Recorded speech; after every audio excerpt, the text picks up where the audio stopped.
میں نے اپنی ایک ویڈیو میں عورت کے زیور کی بات کی تھی، تو اس ویڈیو میں مجھے ایک کامنٹ آیا تھا جس میں مجھ سے پوچھا گیا تھا کہ سسٹر بتائیے کہ آدمی چاندی کتنی پہن سکتے ہیں۔ تو دیکھیے، مردوں کے لیے چاندی کی انگوٹھی جائز ہونے کی دلیل حدیث سے ثابت ہے۔ حدیث صحیح البخاری اور صحیح مسلم دونوں میں آیا ہے، نبی کریم صلی اللہ علیہ وسلم نے چاندی کی انگوٹھی پہنی اور اس پر محمد رسول اللہ نقش تھا۔ تو مرد کے لیے چاندی کی انگوٹھی جائز ہے، لیکن صرف انگوٹھی، چاندی کی چین، بریسلیٹ یہ سب جائز نہیں، کیونکہ نبی کریم صلی اللہ علیہ وسلم سے یہ سب ثابت نہیں ہے۔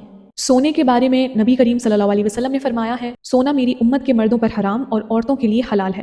اب کچھ لوگوں کا سوال ہوگا کہ کتنے وزن کی انگوٹھی پہن سکتے ہیں؟